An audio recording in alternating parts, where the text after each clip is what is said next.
નમસ્કાર મિત્રો, સ્વાગત છે તમારું અમારી YouTube ચેનલમાં। તો મિત્રો, આજના વિડીયોમાં આપણે ખેતીવાડી વિભાગની ખેડૂતો માટે એવી અગત્યની યોજના વિશે ચર્ચા કરીશું કે જે યોજનાનું નામ છે તાડપત્રી સહાય યોજના।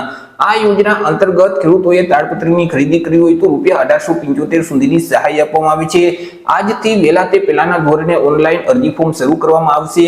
તો મિત્રો, યોજના વિશે આપણે તમામ માહિતી એક જ વિડીયોમાં મેળવી લેશું, પરંતુ તે પહેલા વિડીયો ગમે તો લાઈક અને શેર કરી દેજો। ચેનલમાં નવા હોય તો ચેનલને સબસ્ક્રાઇબ કરી દેજો। તો ચાલો મિત્રો, વિડીયોની શરૂઆત કરીએ।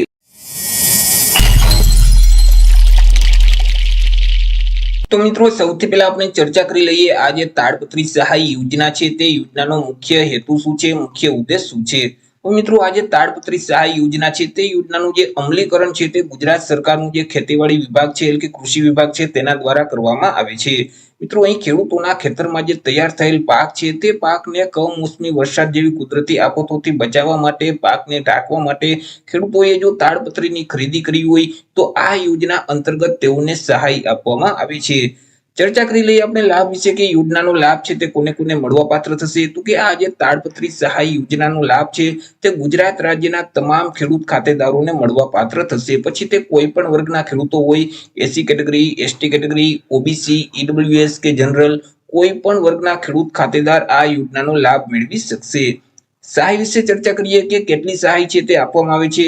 તો કે આ યોજના અંતર્ગત જે એસસી અને એસટી કેટેગરીના જે ખેડૂતો છે એટલે કે અનુસૂચિત જાતિ અને અનુસૂચિત જનજાતિના જે ખેડૂતો છે તેઓની યોજના અંતર્ગત તાડપત્રીની ખરીદી કરી હોય તો જે તાડપત્રીની ખરીદી કરે છે તેની પાછળ જે કુલ ખર્ચ થયેલ છે તે કુલ ખર્ચના 75% લેખે સહાય આપવામાં આવે છે, અથવા તો વધુમાં વધુ ₹1875 ની સહાય મળવા પાત્ર થશે। બે રકમમાંથી જે રકમ ઓછી હશે એટલી સહાય આપવામાં આવશે। એસસી અને એસટી કેટેગરી સિવાય બાકી જે સામાન્ય ખેડૂતો છે એટલે કે જનરલ કેટેગરીના ખેડૂતો, ઈડબ્લ્યુએસ કેટેગરીના ખેડૂતો અને ઓબીસી કેટેગરીના જે સામાન્ય વર્ગના ખેડૂતો છે તો તેવા ખેડૂતોએ આ યોજના અંતર્ગત તાડપત્રીની ખરીદી કરી હોય તો તાડપત્રીની ખરીદી કરવા પાછળ જે કુલ ખર્ચ થયેલ છે તે કુલ ખર્ચના 50% લેખે સહાય આપવામાં આવશે, અથવા તો વધુમાં વધુ ₹1250 ની સહાય આપવામાં આવે છે। બે રકમમાંથી જે રકમ ઓછી હશે એટલી સહાય મળવા પાત્ર થશે।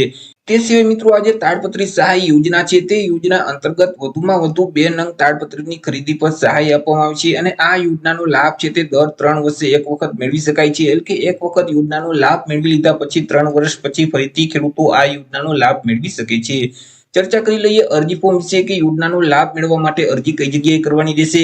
તો આ યોજનાનો લાભ મેળવવા માટે ખેડૂતોએ આઈ ખેડૂતનું જે પોર્ટલ છે તે પોર્ટલ ઉપર જઈ ઓનલાઈન અરજી ફોર્મ ભરવાનું રહેશે। iKhedoot.gujarat.in નામની જે વેબસાઇટ છે તે વેબસાઇટ ઉપર જઈ ઓનલાઈન અરજી ફોર્મ ભરી દેવાના રહેશે। વર્ષ 2024-25 માટે વહેલા તે પહેલાના ધોરણે ઓનલાઈન અરજી ફોર્મ ભરવા માટે 7 દિવસ સુધી પોર્ટલ ઓપન કરવામાં આવેલું છે। તમારા જિલ્લાનો જે તારીખે વારો હોય તે તારીખ દરમિયાન તમારે ઓનલાઈન અરજી કરી દેવાની રહેશે। એટલે કે મિત્રો, રાજકોટ, મોરબી, જામનગર, દેવભૂમિ, દ્વારકા, સુરેન્દ્રનગર, કચ્છ, સુરત, તાપી, નવસારી, વલસાડ અને ડાંગ જિલ્લાના જે ખેડૂતો છે તે ખેડૂતોએ આ યોજનાનો લાભ મેળવવા માટે 21/9/2024 થી લઈને 27/9/2024 સુધીમાં ઓનલાઈન અરજી ફોર્મ ભરી દેવાનું રહેશે। ત્યાર પછી મિત્રો, અમદાવાદ, ખેડા, આણંદ, ગાંધીનગર, જુનાગઢ, ગીર સોમનાથ, અમરેલી, પોરબંદર, ભાવનગર અને બોટાદ જિલ્લાના જે ખેડૂતો છે તે ખેડૂતોએ આ યોજનાનો લાભ મેળવવા માટે 23/9/2024 થી લઈને 29/9/2024 સુધીમાં ઓનલાઈન અરજી કરી દેવાની રહેશે।